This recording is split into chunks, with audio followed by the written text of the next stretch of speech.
especialista en tributación, especialista en impuestos del estudio Lingua y Asociados. La verdad para nosotros es un placer tenerlo, es un amigo de la casa y en estos días, en tiempos de coronavirus y dudas, el tema de impuestos para pymes es más que importante. Nos vamos a sacar todas las dudas. Les voy a pedir a todos los participantes que apaguen sus cámaras, por favor, porque hay mucho tráfico de datos, salvo, por supuesto, el disertante, ¿no? Pero que apaguen sus cámaras porque hay mucho tráfico de datos y mantengan los micrófonos licenciados. Si ustedes tienen alguna consulta que quieran hacer, arriba en su margen derecho tienen el chat y pueden consultar y entonces yo les voy transmitiendo al doctor Lingua las consultas. Vamos a ir comenzando, Enrique, así más o menos va a durar 45 minutos y vamos a ir haciendo consultas. Es un placer que todos se hayan unido a este taller. Enrique, bienvenido.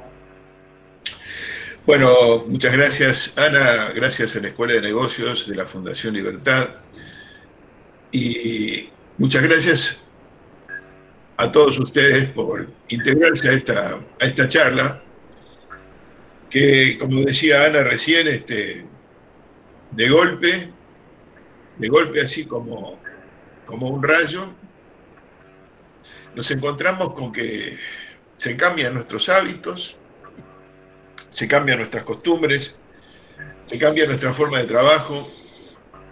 Bueno, estos cambios que estamos todos viviendo, porque nadie en el mundo está preparado para vivir en cuarentena, en las casas, la mayoría de la gente, y sobre todo teniendo que seguir trabajando, porque en nuestra profesión, quizás lo está pidiendo el Consejo Profesional de Provincia de Buenos Aires, de que se permita que los contadores puedan tener una actividad de las excluidas del régimen ¿no? Y yo no sé si cuidándose con protocolos y los riesgos que lleva implícito trabajar, no hay ninguna duda de que para los profesionales este último tiempo de trabajo forzado, aún en los domicilios, nos obliga a estar permanentemente en contacto con las empresas y asistiéndolos en todo lo que se les está requiriendo. Porque hoy tenemos dos aspectos, y se está hablando de dicotomía o de enfrentamiento entre la economía y la salud. Yo cuando hablo de economía, está ligada directamente con la cuestión tributaria. Y yo no sé si tenemos que decir que hay una dicotomía o que son opciones. En muchos casos son complementarias. ¿Por qué digo esto? Porque yo puedo resolver un tema de salud, que es lo que se está haciendo, de proteger, digamos, evitando contagios o previendo evitar contagios. Pero la economía ha quedado paralizada. Pero ha quedado paralizada en algunos sectores. Pero fíjense que el fisco nacional, y los fiscos en general, pero hablo del nacional, que por supuesto no nos da tregua, nos está imponiendo obligaciones y compromisos que van por encima de este stand-by en que se han puesto las transacciones.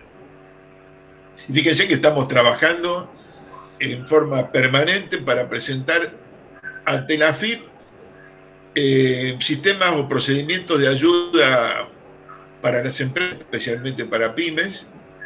Y fíjense que además de tener que hacerlo en forma inmediata, con urgencia, porque estamos trabajando como si fuéramos emergencia, ¿no? Yo creo que cualquiera de ustedes se da cuenta de que estamos trabajando. Vinieron el feriado largo, yo creo que la mayoría de la gente obviamente ni se dio cuenta que la semana pasada había feriado.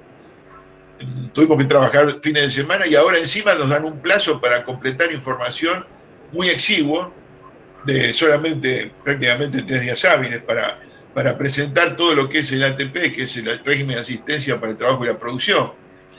Porque además no es presentar y hacer el pedido que se pudo hacer, y acuérdense que al comienzo los sistemas informáticos de AFIP no funcionaban, o colapsaron, porque entraron de golpe innumerable cantidad de pedidos, sino que además ahora hay que completar información para que se puedan evaluar, ¿no? Y cuando hablan de completar información están diciendo que se tiene que medir, se pide comparación entre operaciones de marzo a abril del 2019 con fechas del 12 de abril al 13 de abril de marzo a abril del 19 y de marzo a abril del 2020, para comparar si sustancialmente ha habido cambios importantes en el movimiento de venta. Y acá, al margen de que hay que prever información, porque hay que solicitar, ahora por supuesto aliviaron de que se puede subir en Excel o en PDF la información, porque quieren evaluar también de que un informe sea fidedigno. No todas las pymes disponen de la información en la modalidad que lo está solicitando la FIP. Habrá que ver si aceptan algún sistema de validación más o menos fehaciente, porque las planillas donde están determinados los movimientos hay que subirlas para el que lo tiene, pero no para el que no lo tiene. Por otro lado, información que está disponible a distancia y otras que no. Hay operaciones que, por ejemplo, están en controladores fiscales que no son de los nuevos, que hay que sacarlas físicamente del control fiscal. El control está ubicado físicamente en otro lado, no se puede hacer trabajo a distancia ni home office para lograr obtener esa información. Y después viene el otro tema, qué significa la comparación y lo que después con algún criterio el Estado dirá que si tengo o no derecho a los beneficios, porque he tenido pérdida sustancial de ventas. Porque fíjense una cosa, primero se aclaró que es con impuestos incluidos, o sea que queda homogeneizado, que la información que se va a dar comparativamente tenga que ser, digamos, con impuestos incluidos. Entonces ahí va a ser más comparable con un monotributista o va a ser comparable en general con todas las actividades, que en el fondo responde a los ingresos, ¿no? Ahora, ¿qué es lo que sucede? ¿Se puede comparar históricamente el año 2020 con el 2019 para determinar si yo este año he vendido menos que el año pasado? O en este mes, es decir, periodo me refiero, ¿hemos vendido menos que el año pasado? Hubo más del 50% de inflación. Y yo pregunto si ese valor no tendría que ser indexado o ajustado. Porque no es lo mismo comparar mi baja de ventas en este mes, que fue sustancialmente inferior al año pasado, pero el porcentaje cambia mucho. Si yo tengo que indexar los valores que estoy teniendo, imagínense que no es lo mismo el valor histórico de ventas que el valor actualizado de lo que tengo ahora, ¿no? Bueno, ese es un tema, no está aclarado, en principio son valores nominales, valores históricos, pero eso es todo un tema. Otra cosa que a mí es importante, el sistema nuestro de información, y después voy a hablar un poco del tema IVA también, se maneja por el criterio de lo devengado. El criterio de lo devengado significa que yo voy a informar, o las empresas van a informar lo que facturaron. Ahora pregunto, la comparación de lo que es facturado 2020 con 2019, donde yo no tengo en cuenta si lo que facturé lo cobré, porque también el síndrome del desajuste no lo tengo solo porque facturé menos, lo tengo porque cobré menos. Ustedes fíjense que en la calle hay un tema muy serio. Las empresas están pasando un muy mal momento por la falta de actividad, por un lado, pero también por la falta de disponibilidad de fondos, porque se le ha cortado la cadena de pagos, y por otro lado están entrando cheques rechazados, que los bancos están avisando que hay cheques que están rechazados. Entonces, lo que se altera es la relación de cobranza, ya no es un tema solamente de lo que he facturado. Lo que facturé es un valor nominal, no lo cobré. ¿Y mi situación delicada dónde está? ¿Por haber facturado menos o por haber facturado y no haber cobrado? Porque la realidad es que la crisis la tengo cuando no cobro. Porque cuando no cobro tengo que pagarles a mis empleados los sueldos igual, en las condiciones por lo menos que está ahora. Porque lo que se quiere sustentar es que no se pierda el trabajo. No solamente el sostén de la empresa, del empresario pyme, sino que el trabajo, que la gente tenga la posibilidad de seguir trabajando y cobrando. Por eso es el programa de asistencia, para compensar el salario que las empresas no han tenido fondos para pagar. Pero si yo estoy recibiendo asistencia para poder, digamos, cubrirme a mí un bache financiero, como es el programa donde me van a permitir afrontar en determinadas condiciones de acuerdo a la tabla de empleados que ustedes ya conocen, toma de todo público, hasta una cantidad de empleados, hasta digamos, que llega hasta 100, vamos a tomar esas categorías, porque el resto va por otra vía. nos encontramos con que yo tengo que pedir, para poder asistir, necesito los fondos. Entonces, para saber cómo están los fondos disponibles, no puedo manejarme solo con facturación. Insisto que es todo un tema.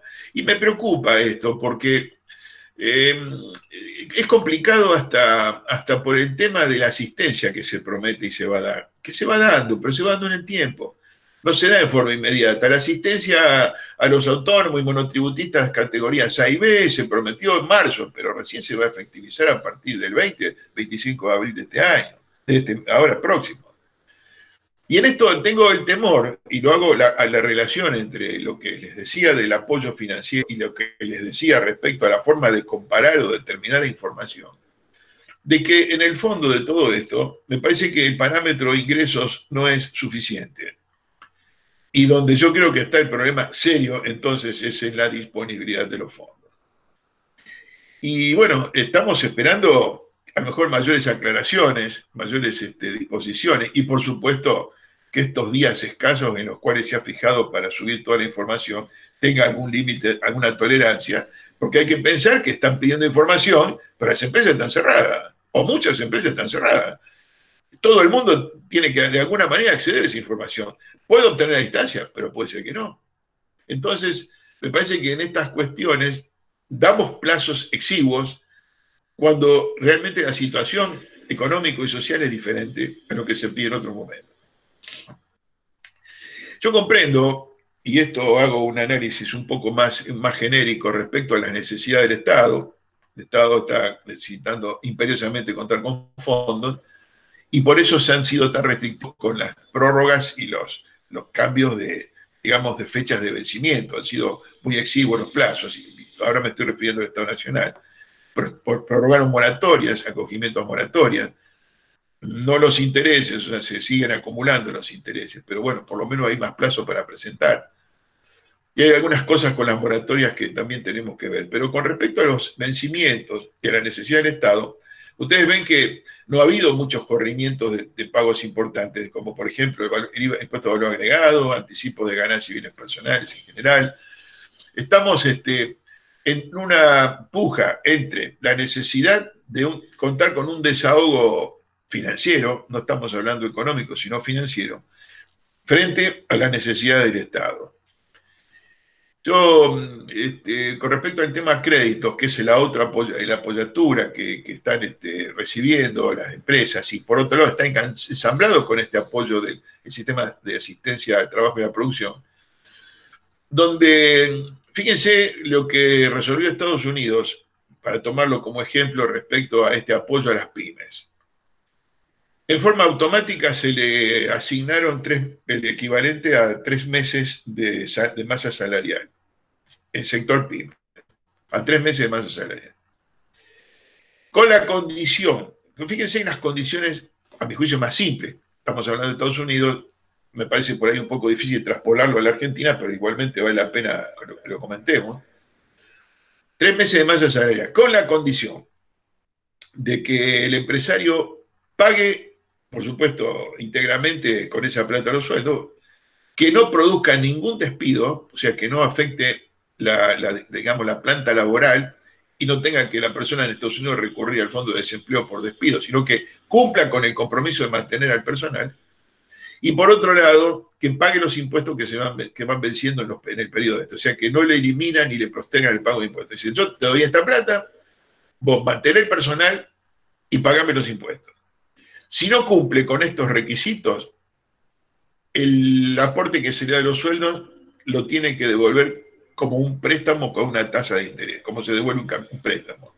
Pero si los cumple, se le condona el pago.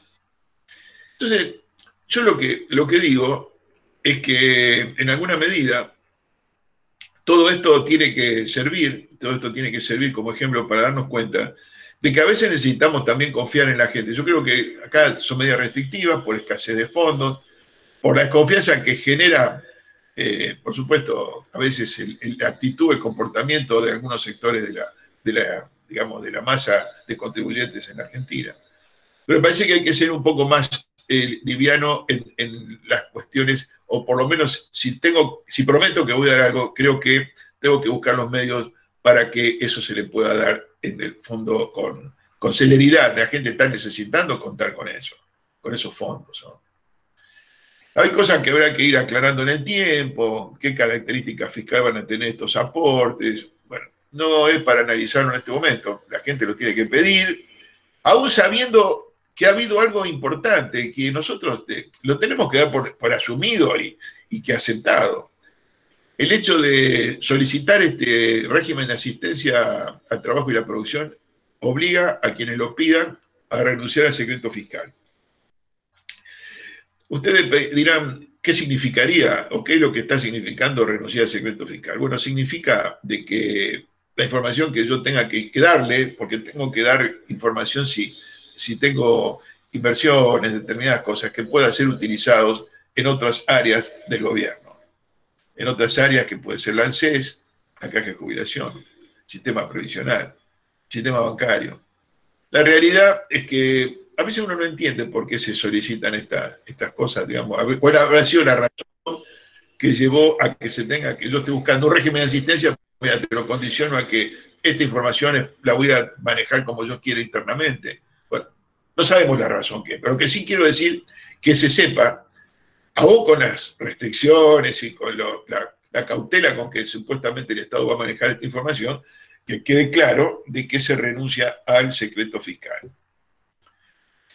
Bueno, con respecto a este tema, yo creo que está bastante claro un poco cuál es el procedimiento y esperemos de que se pueda cumplir. Me parece que es necesario contar con un poco más de tiempo, porque nos están atorando, y por eso yo comenté al comienzo, de que el Consejo de Provincia de Buenos Aires, y ojalá lo invitemos, en Santa Fe probablemente logremos pedir lo mismo, de que se permita que la tarea nuestra sea un poco más activa, aún con nuestras protecciones y restricciones, de que podamos hacer, porque necesitamos asistencia en este momento, porque la parte económica, como le dije al comienzo, está ligada a la cuestión tributaria, y la cuestión tributaria está actuando con una urgencia parecida a una urgencia médica, aunque por supuesto diametralmente opuesta y con distintas responsabilidades, pero es imprescindible también.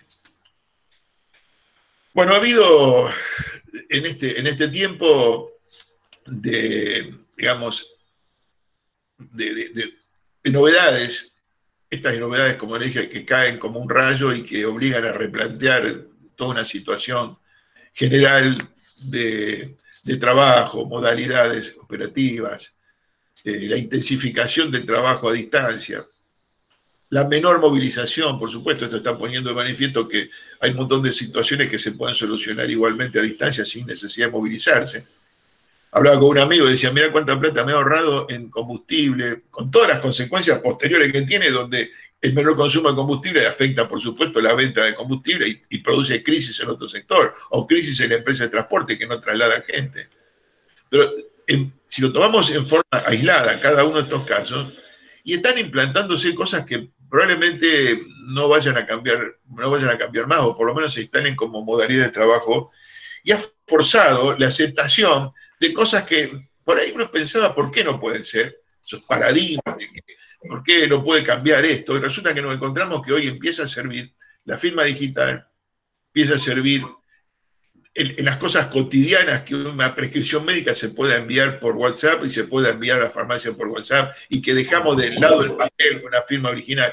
Y eso se está, digamos, es una imposición forzada por este hecho desgraciado que estamos viviendo, pero nos está imponiendo cuestiones de tipo operativas que van a cambiar, y creo para siempre. Creo que las asambleas de accionistas o reuniones de directorio en las cuales participan gente de muchos lugares, se van a empezar a realizar de esa forma también, porque ha facilitado con los sistemas de comunicación que estamos manejando ahora. Por supuesto que en el área tributaria está pasando lo mismo.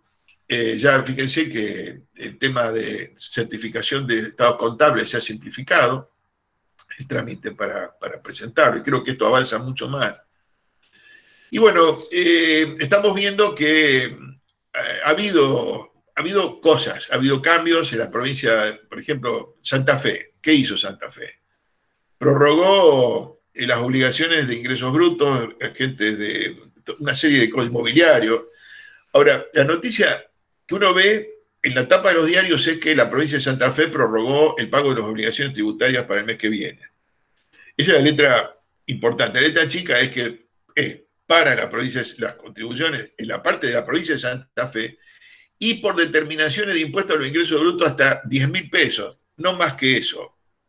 Y el impuesto inmobiliario urbano es solo hasta pagos inferiores a 673 pesos aproximadamente, no para otro importe. Esa es la letra chica. Y esta letra chica también tiene que ver con el apoyo a las empresas que da el régimen de asistencia, porque todo lo que yo dije antes está referido a empresas pymes con las distintas escalas, con distintas pagos del salario mínimo, porcentaje del salario mínimo vital y móvil de acuerdo a la cantidad de empleados. Hasta 100 empleados le doy el 50%, hasta 75 le doy, hasta 60 le doy el 75%, así en esas escalas que ustedes ya conocen. Ahora, las empresas que superan los 100 empleados no tienen este beneficio. Lo tienen que tramitar por el proceso de crisis, ¿no? El proceso preventivo de crisis. O sea que la pregunta es, en principio, ¿se complica para la persona que tiene 101 empleados con respecto a que tiene 99? Fíjense esa sutileza. Está bien que los límites son así, pero fíjense cómo cambia en 2 personas la situación. Oscar, ¿te puedo interrumpir un minuto? Sí, sí. Vos estás hablando digamos, de la cantidad de empleados de las pymes, ¿no? Sí. Vos decís, según la ley, no está claro lo de los créditos para los bancos. Te saco un minuto porque sé que es algo que interesa, porque interesa sacar créditos para pagar los sueldos. ¿Por qué los bancos para las pymes, digamos, que no presentan ciertas cosas, menores a 50 empleados, no les están dando los créditos? ¿Qué es lo que está pasando con eso? Bueno, vos sabés que por eso en ese tema es importante la pregunta tuya, porque uno está partiendo de la base de que lo que se quiere dar es una ayuda. Se quiere, digamos, solucionar el tema de la gente porque es una cuestión vital lo que está en juego ahora. Entonces, el que pareciera que es más pequeño, porque tiene una pyme hasta un X cantidad, tendría que ser el que más hay que ayudar. Pero quizás al que más hay que ayudar es el que menos requisitos o menos, digamos, datos tiene para completar una carpeta, un legajo en el banco. Entonces todo pareciera que es simple, pero después la gente no tiene habilitados o validados o aceptados cuáles son los requisitos que necesita para pedir el crédito bancario, porque no es automático la asignación del crédito. Las garantías tienen que firmar, tienen que completar la carpeta, tienen que completar información referida a los socios. Entonces, todo eso se restringe. Entonces dice, me van a dar un préstamo con una tasa importante, creo que era del 24% anual, etcétera. Cuando lo voy a pedir me dice, no, pero usted tiene que completar todo esto que está acá. Por eso hice el comentario de lo que pasaba en otros lugares, donde aparentemente si yo tengo que ayudar, tengo que ayudar. Si tengo que darle para que quiero salvar a las pymes, tengo que hacerlo francamente, decir, mira, denle el dinero. Ahora, los bancos no están tomando esa decisión, por lo que también tengo conocimiento, lo mismo que vos estás preguntando. Y bueno, significa un ahogo, porque si a eso sumo de que no me dan los fondos, y por otro lado lo que tengo son cheques de vuelta, problemas financieros que no los puedo solucionar, la situación de ahogo se complica bastante. Yo creo que en ese sentido me da la sensación de que debería agilizar el Banco Central, tendría que tomar carta en asunto para que esto se vea agilizado. De todas maneras, los bancos quieren cubrirse las espaldas respecto a quienes prestan la plata. Bien, bien. Y te voy a sacar también, no sé si hablaste porque justo me desconecté en un momento, se me cayó la conexión. Hay algo muy importante que está en boga del impuesto a las grandes fortunas. No sé si lo hablaste. Sí.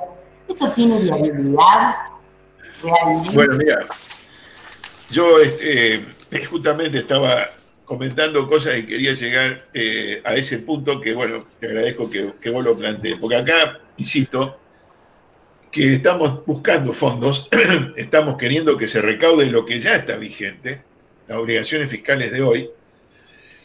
Pero bueno, en los momentos de crisis apareció, porque esto de las grandes fortunas se le modificó la intención de cómo era el impuesto. Lo primero que trascendió que se le quería cobrar un impuesto adicional y especial a los que entraron al blanqueo, el sinceramiento fiscal del 2016, ¿no? Después evaluaron de que como todo el mundo que se había acogido al régimen de sinceramiento había ya pagado el impuesto y había cancelado las obligaciones legalmente, porque la ley le exigía pagar una tasa, pagaron, con eso solucionaba su tema. Cobrarle de nuevo por lo que habían blanqueado parecía doble imposición de lisa y llana, y se pensó que eso no iba a tener viabilidad judicial. Entonces se modificó el criterio con el cual se trabajó. Se va a aplicar, se pretende aplicar un impuesto que con dos vías, todavía hay que ver cómo se fusionan, hay algunos proyectos, de cobrarle un impuesto a las grandes exteriorizaciones patrimoniales, incluidas, por supuesto, los depósitos en el exterior, pero también los bienes en el país. Están hablando de cifras que yo las tomo con pinzas, porque esto es un proyecto. Después, cuando va a la discusión legislativa, no falta quien dirá que es demasiado alto, que podríamos bajar el nivel y podríamos recaudar más, como pasa siempre. Claro. Y un impuesto a las grandes utilidades. Con respecto al tema impuesto a la tenencia, lo novedoso del proyecto, o los proyectos, hay uno de ellos que es importante, que habla de que se le quiere cobrar personas físicas o personas humanas y personas jurídicas. Y cuando se habla de personas jurídicas se incluyen a cooperativas, asociaciones civiles, supuestamente mutuales porque son asociaciones civiles. Es todo un tema porque significaría de una u otra forma que entraría una masa importante de dinero si se consideran los patrimonios de las sociedades. Y si en la conformación de la base imponible de ese impuesto se computan las participaciones en acciones que puedan tener una persona, o sociedades también, porque habría que tomarlas al valor patrimonial proporcional que dan los balances y por supuesto la cifra sería muy grande. No sé cómo jugará la doble imposición o no, si yo tengo que grabar mi participación accionaria y pagar sobre eso y a su vez la sociedad de la cual tengo participación también tiene que pagar. Es un tema que habrá que ver cómo sale la norma.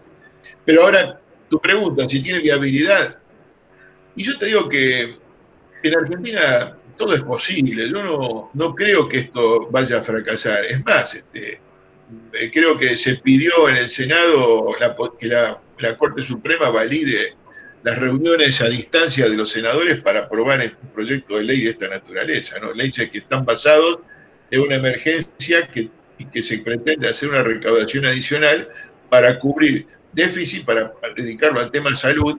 Y bueno, en cuanto a viabilidad, y en este momento tan crítico de la economía, yo creo que parece una cosa alocada, pero ya creo factible.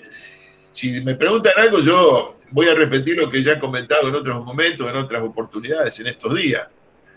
Yo creo que acá lo que hay que trabajar fundamentalmente es en apoyar al que va a sacar el país adelante cuando esto pase, que es el sector privado.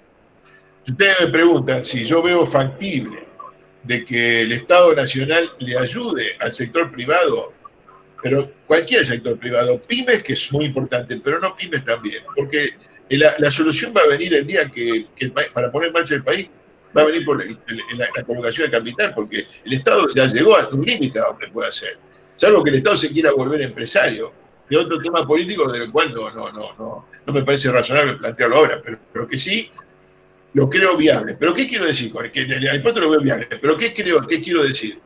Que me da la sensación de que yo tengo que trabajar apoyando, tengo que trabajar, digamos, dándole ventajas o beneficios para que no se sienta desprotegido.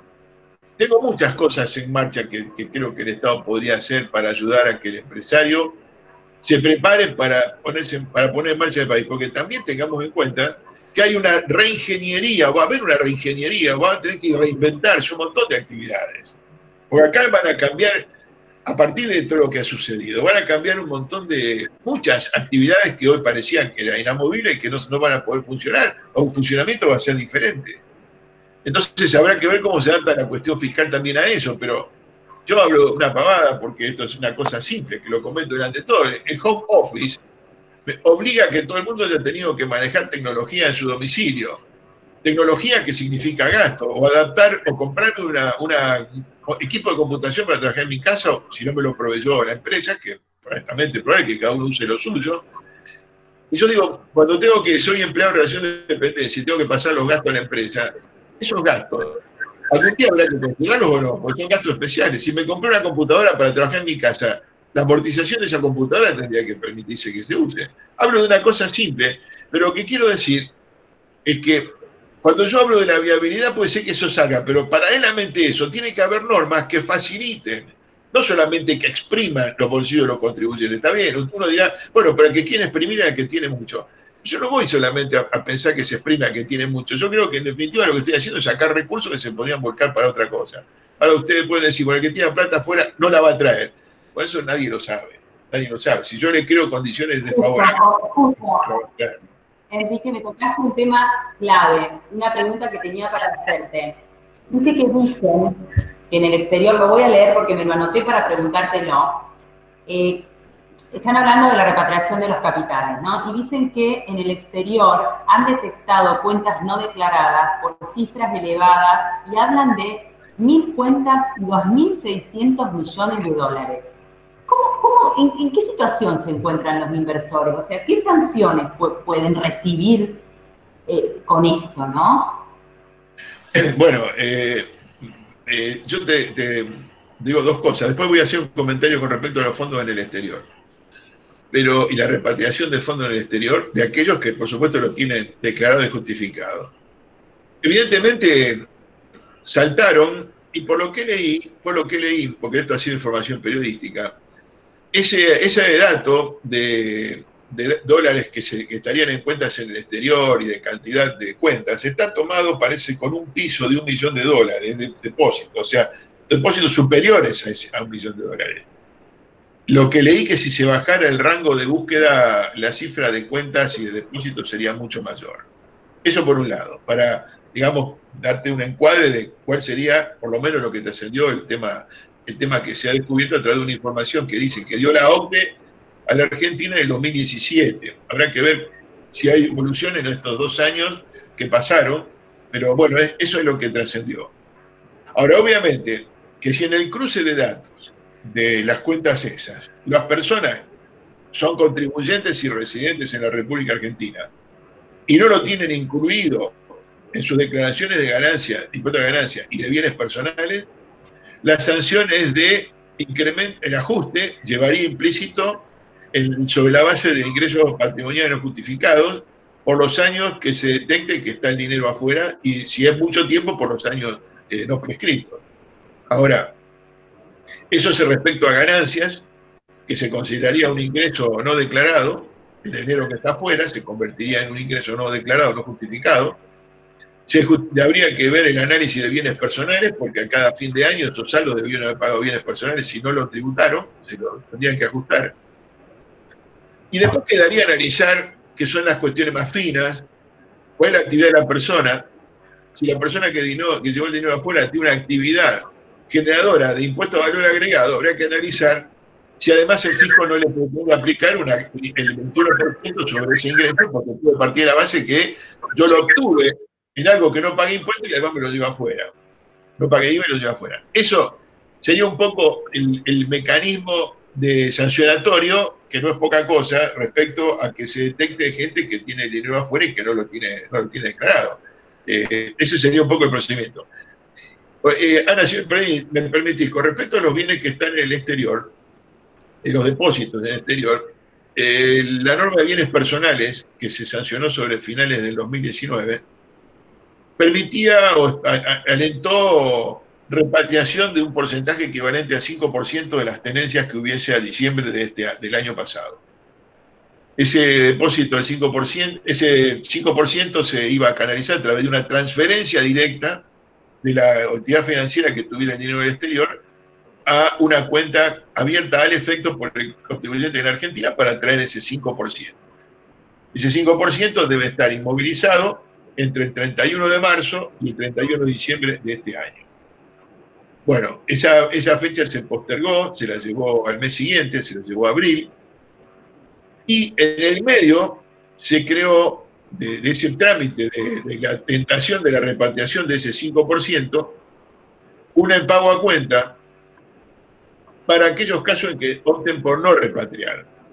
¿Por qué digo esto? Porque cuando se modificó bienes personales, por las tenencias en el exterior, la tasa del impuesto se fijó en el 2.25, un punto más que la tasa máxima para el resto de los bienes que tiene un residente en Argentina acá en el país. Ese punto adicional, la gente que no haga la repatriación lo va a tener que pagar en el vencimiento de bienes personales que estaría produciéndose en junio de este año, por lo menos en la fecha teórica. Y lo que estaría bajo análisis es que ese pago a cuenta se deduciría del pago final si la persona no repatrió. O sea, va a pagar el 2.25 y va a poder descontar este pago que se le fijó como fecha hasta ahora, el 6 de mayo próximo. Si la persona trae el dinero, lo inmoviliza, no paga el 6%, no va a pagar la tasa del 1.25, no la del 2.25, y el pago a cuenta negociarán para no pagarlo porque ha demostrado que trajo el dinero al país. La pregunta que todos se hacen es si la gente va a traer el dinero o va a preferir pagar ese 1% adicional. ¿Por qué? Porque el tema es que el año que viene, cuando pueda liberarse los fondos, que ya pasó el periodo de inmovilización, que era hasta el 31 de diciembre, no sé si lo correrán también o no, si el dinero que puso trae dólares y cuando el 10 de diciembre, el 10 de enero del año próximo quiera ir al banco a pedir que le devuelvan los dólares, se lo van a devolver, la gente no lo sabe. Entonces digo, ¿cuáles son los factores que pueden conspirar contra una repatriación? Bueno, una es que si el banco me va a dar los dólares, ¿cómo va a estar el país para que me devuelva los dólares dentro de 6 meses? Hoy mismo, si alguien tiene plata en el banco en dólares y quiere sacarlo, hoy no puede. No está habilitado los cajeros para entregar dólares a quien tiene plata. Digo, está bien, una situación de emergencia, pero estamos hablando nada más que de enero del año que viene, el otro plazo. Y por otro lado, si yo quiero sacar un impuesto y le quiero grabar a los que tienen afuera, con este impuesto a la super riqueza que está dando vuelta, estoy desalentando mucho más que la gente traiga el dinero, porque va a decir, bueno, digamos, a mí me parece que son cosas que se contraponen. Yo quiero que vos confíes en mi país y me traiga el dinero, y por otro lado te digo, por lo que tenés afuera te voy a sacudir con un impuesto altísimo. Entonces es un contrasentido. Yo creo que acá se juntan algunos temas y habrá que ver. En general la gente estaba decidida, que nosotros hemos hablado, que tenía dinero exterior, estaba decidido a traerlos. Y en estos últimos tiempos, un poco por la prórroga y por todo lo que está pasando, están en dudas si lo van a traer o depositar o no. No sé si... Y Oscar, Enrique, pregunto, de acuerdo a todo lo que estás estudiando y analizando de todas las metas, según tu visión, según la visión de un contador que tiene su estudio, ¿qué medidas fiscales, digamos, qué otras medidas fiscales debería tomar el Estado en el orden nacional y provincial, ¿no? Digamos, como para ir resumiendo tu charla, después abro preguntas si alguien quiere, coloca en el chat. Pero según tu visión, ¿qué otras medidas se pueden tomar? Y desde mi punto de vista, es una pregunta muy buena la tuya, Ana, porque desde mi punto de vista hay muchas cosas que se pueden hacer justamente por lo que decía antes de que necesito que el Estado me alfombre un poco, me dé esas posibilidades de que yo me encuentre con un Estado que me apoya porque soy uno de los artífices para que este país pueda salir adelante económicamente de esta crisis. Pero voy cosas simples y la puedo dividir en dos temas, las que requieren una modificación legal o normas legales y las que no requieren normas legales como normas reglamentarias o resolutivas. Si queremos de las más simples, de la que el Estado podría hacer, porque el Estado puede tomar a través de la FIP, tomar una decisión respecto a esto. Por ejemplo, fíjense, yo digo, ¿por qué los saldos a favor? ¿Por qué razón? Los saldos a favor de IVA y ganancias que tienen las empresas no se puede utilizar para el sistema de recaudación previsional. Porque la caja del Estado es una sola. Pero resulta que tengo los saldos libres de disponibilidad de IVA y son aplicables para otros impuestos, no para leyes sociales, como podría ser ahora. Por otro lado, si tuviera saldo a favor, yo pregunto, ¿no me lo van a devolver? ¿No podría ser un mecanismo que la devolución me permita para pagar los sueldos del personal si tengo saldo a favor? ¿Por qué no puedo imaginar que el Estado me devuelva lo que me tiene inmovilizado como saldo a favor y que yo pueda utilizarlo para pagar también remuneraciones. O leyes sociales, con lo cual le pago la jubilación al trabajador, o remuneraciones. Y, es decir, eso es un tema que me parece que es interno del Estado. Hay una negativa que yo puedo usar saldos de ganancia para pagar leyes sociales. No sé por qué. Eso no necesita modificar la ley, según lo que yo tengo entendido. Pregunto, y lo preguntamos todos. El primer anticipo de impuesto a las ganancias para las sociedades vence al mes siguiente en que se presentan las declaraciones juradas y se paga el saldo de impuestos. Me hago siempre la pregunta, y esto es una pregunta que me la hago del 2001, 2012, no es de ahora, tiene mucha antigüedad. No sé los que son más jóvenes si recuerdan cuando fue el 2001, que, bueno, como normas de emergencia de aquel momento modificó muchas cosas, y entre ellas fijó que el primer anticipo de ganancia era del 25% del impuesto del año anterior, y después anticipo del 8.33 hasta completar el 100% del pago del impuesto. Pregunto esto, ¿por qué razón tengo que pagar un primer anticipo del 25%, que son 3 anticipos juntos, del 8.33? Siempre lo he preguntado, no es de ahora, pero digo, esta es la oportunidad para desahogar financieramente a la empresa. Le vence la declaración jurada teórica, de que cerró en diciembre. Le vence, bueno, que noviembre, le vence ahora la declaración jurada. El de diciembre le va a vencer el mes de mayo. Paga si tiene que pagar, que encima va a tener que pagar en función de un resultado del año pasado, que ahora vamos a analizar el tema del ajuste por inflación. Lo tiene que pagar en función del año pasado, cuando este año la crisis le ha hecho polvo la actividad económica, y encima al mes siguiente tiene que pagar el primer anticipo. Pero no el primer anticipo, un anticipo número 1 del 25%.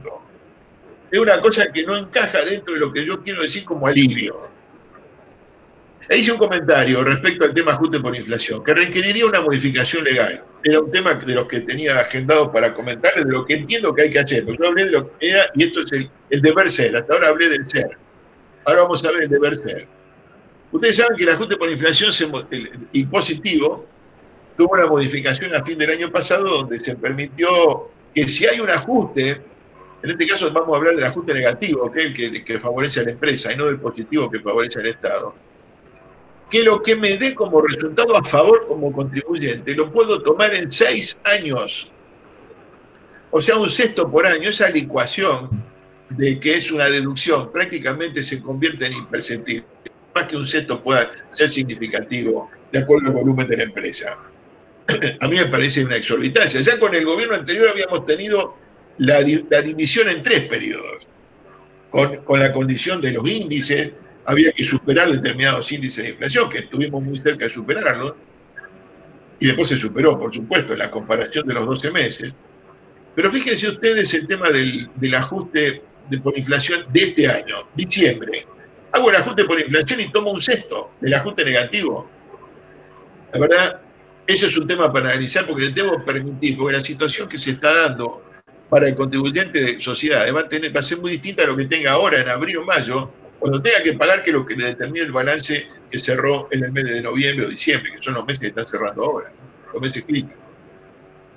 Así que ahí también es un tema para que se analice, por excepción, modificar el tema del ajuste por inflación.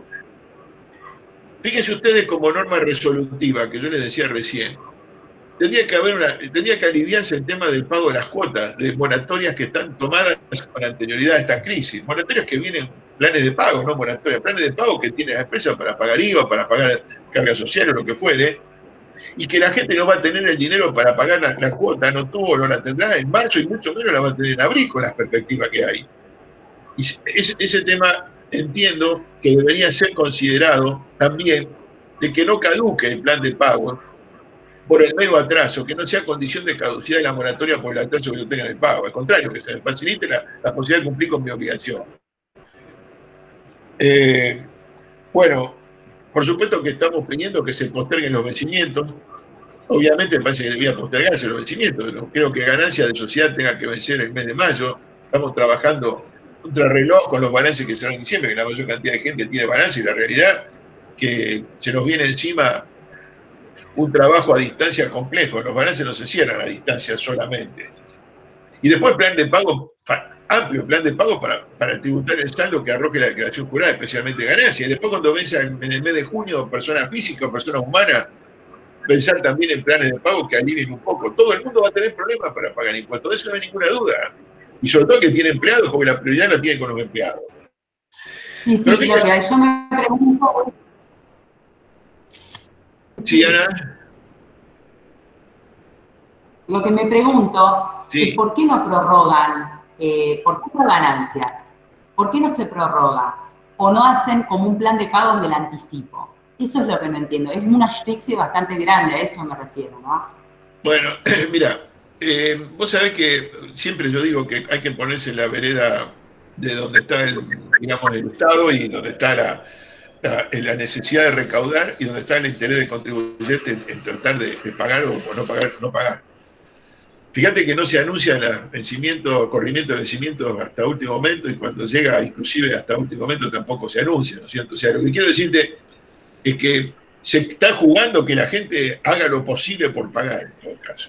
No hay mucha chance para decir, las facilidades se les van a dar, lo que pasa es que tengo que ser justo. Yo le exijo que paguen hasta hoy que vence un impuesto y después lo corro un mes, tengo que de alguna manera también premiar a que hizo el esfuerzo por pagar hoy. No sé cómo premiarlo, pero quiero decir, pues después si el otro va a pagar a los 30 días y no le cobro intereses, que es lo lógico, lo pongo en desventaja con respecto al que pagó. Y siempre pasa eso. Pero es una realidad. Si me permitís, Ana, yo no sé cómo estamos con los tiempos, pero me gustaba hacer un comentario que le puede interesar a muchos de los que están participando de esta reunión, que es un tema que se viene, y yo lo estoy planteando ahora, pero sinceramente fíjense que lo van a tener presente, acuérdense esto que les digo. El régimen perverso que tenemos con el IVA, lo comenté al comienzo, respecto a la forma de pagar impuesto a valor agregado por lo devengado. O sea, yo facturo y devengo IVA y tengo que pagarlo. Hoy va a ser un trastorno muy serio. Más que lo que pudo haber sido antes por las crisis de las empresas. Fíjense que yo facturo y el IVA no lo cobro. Si le facturé, tengo en la calle un montón de plata a cobrar y termino no cobrándola finalmente por la crisis que estamos padeciendo, el impuesto al valor agregado que facturé, no tengo forma de no pagarlo, porque está devengado con la facturación. Y entonces lo que yo planteo que ese tema perverso del devengamiento y por lo devengado y por lo percibido, el régimen de IVA, se va a tener que analizar en algún momento, porque puede llegar al caso de que haya concursos preventivos y el IVA no corre con el riesgo de cobranza. O sea, yo tengo que verificar el crédito y puede ser que me lo paguen o no, pero al Estado le pagué igual al mes siguiente la facturación o el periodo que sea si soy pyme. A lo que quiero decirles es que ese es un tema que también es un pedido que habrá que hacerle porque implica una modificación en la norma del IVA. Pero no crean que es descabellado lo que yo les estoy diciendo. ¿Sabe por qué? Porque en estos momentos cualquier cosa es válida. Cualquier comunicación del aparato tributario en Argentina es válido. Eso lo digo, no hay que pensar que una cosa puede ser descabellada o no, porque la verdad que esto que está sucediendo obliga a replanteos generales de todo lo que es la estructura tributaria de la República Argentina. Yo no sé si les parece, tengo para contestar las preguntas, tengo cosas que no quiero robarle más tiempo, no sé, estamos con los horarios asignados y ustedes tienen también fijado tiempo. Pero, por ejemplo, les agrego un temita más que para mí es muy importante, que tendría que ser analizado, de que las donaciones que pueden hacer las empresas, hoy tienen un tope de 5%, las empresas personas humanas tienen un tope de 5% sobre las utilidades delegadas impositivas, ¿no? Yo creo que hoy se debería levantar ese tope o anularlo o poner un tope mucho más alto para facilitar también que las empresas puedan hacer donaciones por encima de la solidaridad que también tenga un beneficio fiscal, porque el Estado está necesitando también de que el sector privado aporte. Si yo le permito que aporte una cifra importante para poder ayudar a lo que estamos necesitando con donaciones de bienes o de dinero, le tendría que liberar también el tope no condicional solidario al 5%, aunque sea como emergencia y por única vez. Pero también es una ayuda que entendemos que debería ser. Hay una serie de cosas que las hemos elaborado también para presentarlas en pedido ante las autoridades y vamos a seguir insistiendo con muchas de estas cosas. Quedo a disposición de ustedes, Ana, no sé si les pareció que hay algo que quedó dando vuelta o es todo llevamos... no sé si alguien tiene consultas para hacer, las puede escribir en el chat. Yo, en realidad, hay que aprovecharlo, Enrique, porque Enrique está trabajando, pero se me vino a la mente lo de los balances. Vos sabés que yo tengo varias contadoras amigas y están con un problema grave con los balances. Es una cosa operativa lo que te voy a preguntar, para la certificación. Es un tema tonto el que estoy preguntando, yo lo sé, pero no hay forma de certificar los balances, con lo cual las empresas no los pueden presentar, con lo cual no pueden tampoco, por ejemplo, ir a pedir créditos a los bancos. ¿Cómo se está instrumentando eso? Bueno, nosotros hemos presentado balance por el régimen REPRO, que de apoyo productivo, y se ha presentado el balance sin la certificación del Consejo. Pero bueno, se habría que se certificará más adelante. Tendrá que aceptarse que el balance en esas condiciones sea el balance que después se lleve al Consejo. Algo estamos trabajando con el tema de la posibilidad, pero no hay manera de que digitalmente uno pueda manejar el balance de instancia para que se certifique, ¿no? Pero tiene que, esto es un tema que les tengo que confesar que no sé si el Consejo ya lo tiene resuelto, lo están por resolver, pero están detrás de ese tema, por lo menos en Santa Fe me han transmitido que están trabajando en ese tema, ¿no? Pero no hay que preocuparse mucho Bien, con el bien. tema del balance. Pero quiero aclarar esto, no quiero caer en un... El balance se presenta, por los bancos puede ser, yo digo que hay que medir la exigencia del momento. La declaración jurada se presenta y el balance se presenta al mes siguiente de la presentación de la declaración jurada. Eso podemos estar hablando de meses posteriores, ¿no? Y bueno, se lo subirá sin la certificación del Consejo, después se verá. La verdad, son salidas que también la crisis obliga a tomar o a resolver, ¿no? Acá me pregunta Karen Fenske si podés volver a explicar, recién por el chat me está consultando, si podías volver a explicar, espera que justo se me fue, a renunciar al secreto, la condición a renunciar al secreto fiscal, Enrique. No, la condición es la primera, por lo que estamos viendo, cuando uno presenta por el régimen de asistencia al trabajo y la producción, una de las condiciones que pide como una especie de primer paso para continuar con la solicitud posterior es renunciar al secreto fiscal.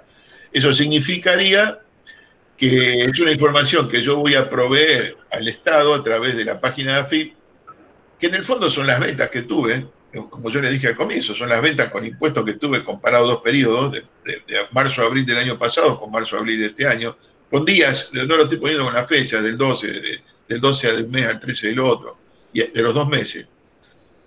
Y bueno, esa información el Estado, por otro lado, también uno se pregunta, tengo facturación electrónica en muchos de estos casos, la información la tengo.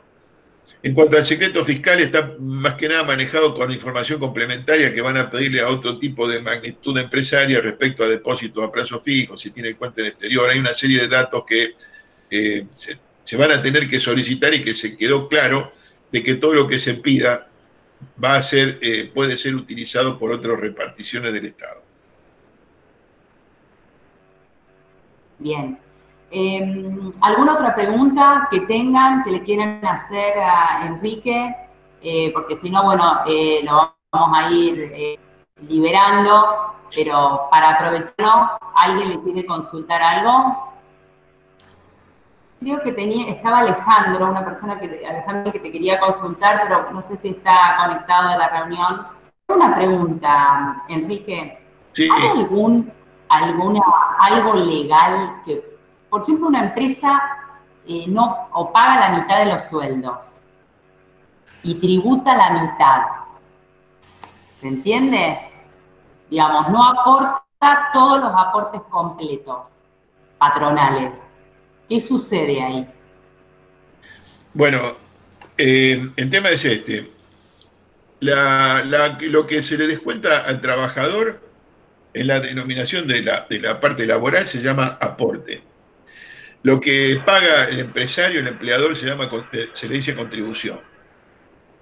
Entonces, quiero entender que la pregunta que vos querías canalizar de Alejandro es qué es lo que pasa. En primer lugar, y esto se lo hemos dicho a mucha gente antes de que salieran estas normas, cuando no puedo pagar 931, ¿qué hago?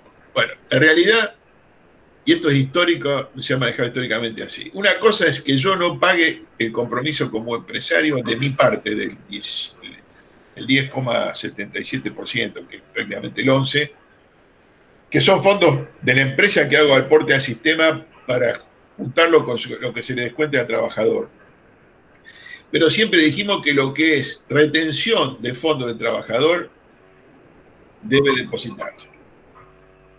En caso de no hacerlo, bueno, es retención de fondos de terceros, porque ahí yo soy un vehículo intermediario entre fondos que le saqué al trabajador y para depositarle al Estado.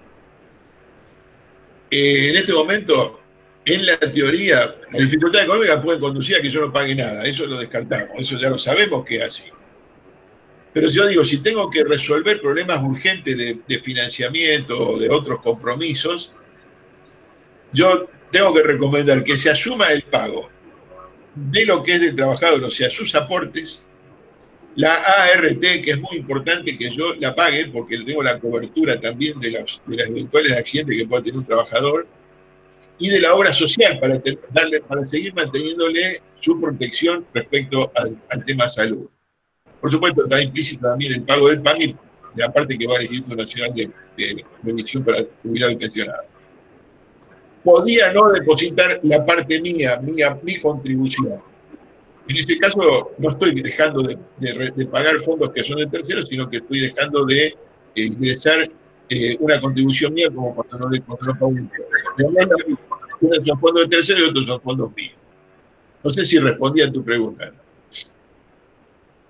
Perfectamente, sí. Y también nos diste el consejo de qué hacer. Bueno, no es que no es que lo estoy aconsejando, lo que quiero decir, no quiero decir, che, Lingua salió a decir que no paguemos la cosa. No. Yo lo que quiero decir que la 31 la tengo. Lo que sí quiero también decirles es que, bueno, si yo tengo que presentarme y decir, che, tengo esta parte para pagar, tengo que decir, hacer esfuerzo por pagar lo que no es tuyo. Vos te quedaste con parte de la plata del trabajador en la retención, esa, sacátela de encima, porque no es tuya. En todo caso, negociar, buscar la forma de que vos pagues lo que es tuyo, pero lo que es tercero. Y pagarle la obra social, porque lo tenés que cubrir también su salud. No lo dejés sin obra social, para que mañana no tenga un conflicto en la atención de la salud, máximo en este momento.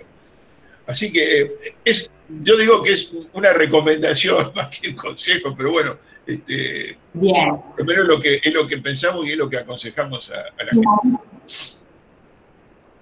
Marisa, una de las chicas que están en línea, decía, ¿y las retenciones a los empleados sindicales?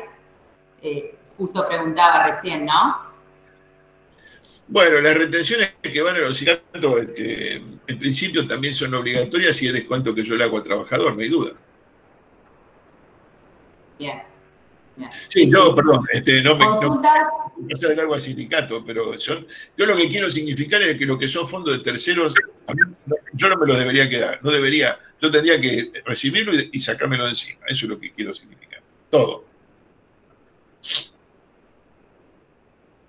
Perfectamente entendido. ¿Alguien más tiene alguna consulta? Si no, los liberamos a Enrique, que lo tuvimos mucho más de lo que le dijimos. Sí, a ver, acá me está diciendo Romina. Dice, respecto a las liquidaciones, Romina me está preguntando, me mandó un chat, respecto a, un segundo que se me va el chat, respecto a las liquidaciones de haberes realizadas por resolución 219/20, Enrique. No sé que no escuché, respecto a qué me pregunta. Sí, ahí te lo digo de nuevo, se debe haber cortado.